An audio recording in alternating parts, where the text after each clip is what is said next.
Aujourd'hui, donc, c'est déroulé la reconstitution dans ce dossier dans lequel Jonathan Daval est mis en examen. L'objectif, au-delà d'une reconstitution qui est toujours un moment fort dans une information judiciaire parce qu'il permet de confronter l'auteur à la réalité du lieu où les faits sont susceptibles d'avoir été commis, eh bien, dans ce dossier, l'utilité de cette reconstitution était également nécessaire pour mettre le mis en examen, M. Daval, face à des incohérences par rapport aux constatations médico-légales et puis par rapport à cet inconnu qui demeurait quant à l'incinération partielle du corps, puisque Alexia Daval, lorsqu'elle était découverte, présentait des traces de brûlures partielles. Participer à cette reconstitution, fait assez inhabituel, les parties civiles elles-mêmes. Leur conseil avait demandé l'autorisation au magistrat instructeur que ces parties, leurs clients puissent participer. Et donc, effectivement, le juge d'instruction a acquiescé. Et donc, le couple Fouillot, les parents d'Alexia, la sœur d'Alexia et le beau-frère, M. Gay, participaient à cette reconstitution.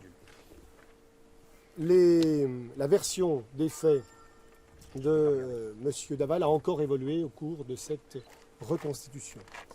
Tout d'abord sur la genèse du conflit qui, selon lui, a amené aux violences qui ont entraîné la mort.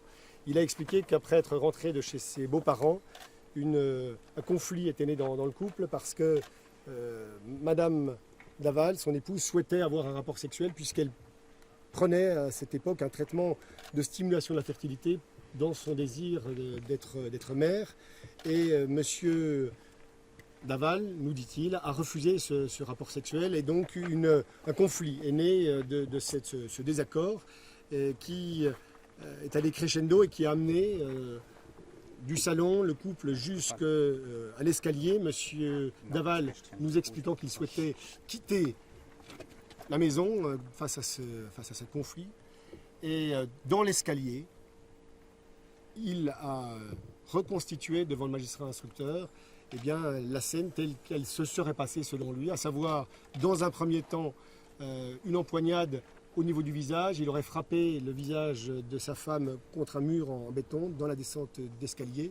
Il l'aurait ensuite, parce qu'elle continuait elle criait, elle se plaignait, il lui aurait asséné, dit-il, entre 5 et 10 coups de poing au niveau du visage.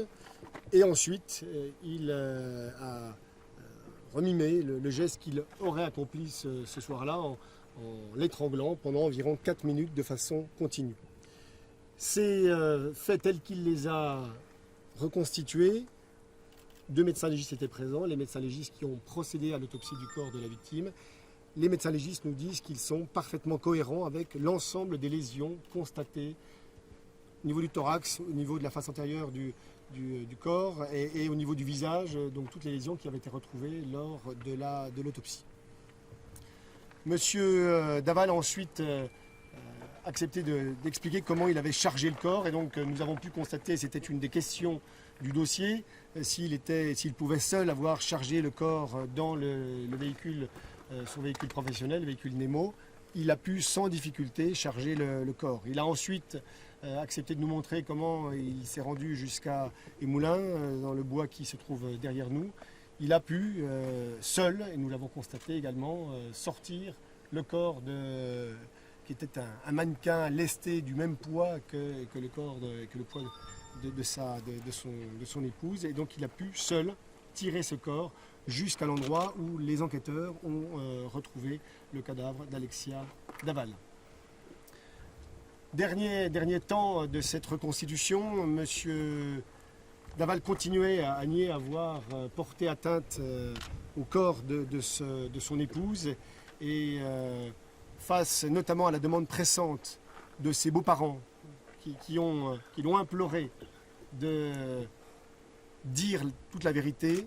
Et après un temps d'échange avec ses conseils, M. Daval a finalement admis qu'il avait non seulement donné la mort à Alexia Daval, mais qu'il avait également procédé à cette crémation partielle du corps. Il faut dire que dans le dossier, nous disposions d'éléments très forts pour se convaincre de sa culpabilité, dès lors que avait été retrouvé sous le corps d'Alexia Daval un capuchon d'une bombe qui correspond à une mousse expansive et qui est inflammable lorsqu'elle est pulvérisée. Et le capuchon était donc sous le corps et la bombe a été retrouvée sans ce capuchon au domicile de M. Daval lors de la perquisition quand il a été placé en garde à vue. Et donc il a admis finalement qu'il avait partiellement brûlé le corps et qu'il avait ensuite dissimulé le corps sous des branchages. Voilà donc un dossier qui a profondément évolué par rapport à ce matin. Les deux objectifs de la reconstitution sont pleinement remplis. Monsieur Daval est apparu soulagé. Il a expliqué combien il était difficile pour lui de dire et d'admettre qu'il avait pu commettre tous les faits tels qu'il dit les avoir commis le jour des faits. Cela amène donc une clôture prochaine de cette information judiciaire. Le magistrat instructeur s'interroge, compte tenu de la profonde évolution dans sa version des faits du mis en examen, sur la nécessité d'un nouvel examen de personnalité, une nouvelle expertise psychiatrique, pour peut-être relire tout le parcours qu'a pu faire M. Daval durant l'information judiciaire. Et donc, sous cette réserve, cela nécessitera quelques mois pour la réalisation éventuelle de cet examen de personnalité complémentaire. On peut raisonnablement penser que l'information judiciaire sera clôturée d'ici la fin de l'année 2019, ce qui devrait ouvrir la perspective d'un procès devant la Cour d'assises de la Haute-Saône plutôt au deuxième semestre 2020. Voilà ce que je pouvais vous dire aujourd'hui sur les avancées de cette reconstitution. Est-ce qu'il a dit pourquoi il avait brûlé là-bas? Non, il a été très peu prolixe, si ce n'est que la seule version qu'il ait donnée, c'est surtout une volonté d'effacer, de dissimuler les actes qu'il avait commis. Et sur les coups, les médecins légistes sont catégoriques? Oui, les médecins légistes, je vous l'ai dit, jusqu'à maintenant disaient et affirmaient que les versions successives et même la version ultime où M. Daval ne cessait d'évoluer et de reconnaître toujours plus de coups, puisqu'au départ il parlait d'un accident pour admettre quelques coups, mais les médecins légistes continuaient à dire que ces coups tels qu'ils étaient décrits par le mis en examen n'étaient pas compatibles avec les constatations médico-légales. Aujourd'hui, tout ce que M. Daval a reconstitué comme étant sa version, apparaît aux yeux des médecins légistes comme parfaitement compatible avec leurs constatations médico-légales. Est-ce qu'il s'est adressé au chemin de la vérité aujourd'hui? Oui, il s'est adressé à la famille et il a demandé pardon, même si il a aussitôt rajouté qu'il était impardonnable, mais il a demandé pardon. Oui. C'était un moment d'une grande émotion et la famille, je ne sais pas s'ils accepteront de vous parler, mais est apparu très soulagé. Ils avaient besoin d'entendre la vérité et ne pouvaient vivre avec toujours cette angoisse de dire mais est-ce qu'un deuxième homme est arrivé, est intervenu et a participé à ces faits.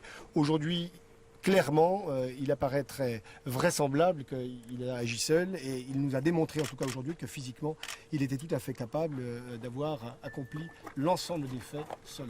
Il vous a semblé soulagé lui aussi? Il vous a semblé soulagé? Il est apparu effectivement plutôt soulagé. Oui. Entre le décès et le transport, est-ce qu'il s'est écoulé Le décès intervient vers 1h35, 1h40 du matin à peu près, entre 1h et 2h du matin, et le transport du corps n'intervient que passé 9h du matin. Il a expliqué qu'il avait pris des somnifères et qu'il avait essayé de dormir, même si son sommeil avait été évidemment très, très troublé. Est-ce que la présence d'Isabelle Feuillot a pesé dans les aveux sur la crémation? Très probablement. Déjà lors de la confrontation le 7 décembre, l'intervention de la belle-mère de Jonathan Daval, qui entretient manifestement avec lui un rapport, qui entretenait un rapport fait d'une très grande complicité, a été assez déterminant pour que M. Daval évolue dans sa version des faits. Qu'en est-il des traces de molécules qui ont révélé l'autopsie d'Alexia? Oui, Madame Alexia Daval prenait beaucoup de médicaments, donc là-dessus c'est quelque chose qui n'est pas clairement défini, mais en tout cas vraiment rien dans le dossier ne permet de partir sur la thèse d'une soumission chimique préalable. vraiment, rien ne permet de penser à un assassinat dans ce dossier. La question de la préméditation, donc, a priori, n'est pas apparue. Aujourd'hui, ne se pose plus dans ce dossier. Hein, la question, par contre, sur un plan juridique qui se pose, et ce sera ma dernière intervention, c'est est-ce que, comme le soutient le parquet, on est sur un homicide volontaire commis sur son conjoint, donc c'est une peine de réclusion criminelle à perpétuité qui est encourue, ou est-ce que ce sont des violences volontaires ayant entraîné la mort sans intention de la donner, tel que le décrit encore aujourd'hui M. Daval, qui n'a cessé de dire « je n'ai jamais eu l'intention de tuer ma femme, c'est la colère qui m'a aveuglé, c'est cette dispute de couple que je n'ai pas réussi à stopper, qui m'a amené à commettre ce fait-là, mais il l'a dit et répété, je ne me reconnais pas et je n'ai jamais eu l'intention de commettre et de tuer mon épouse. » Donc ça, c'est un débat juridique qu'il appartiendra à la cour d'assises de la Haute-Saône de trancher. Mais il y a eu la strangulation, maître, monsieur le procureur. Absolument.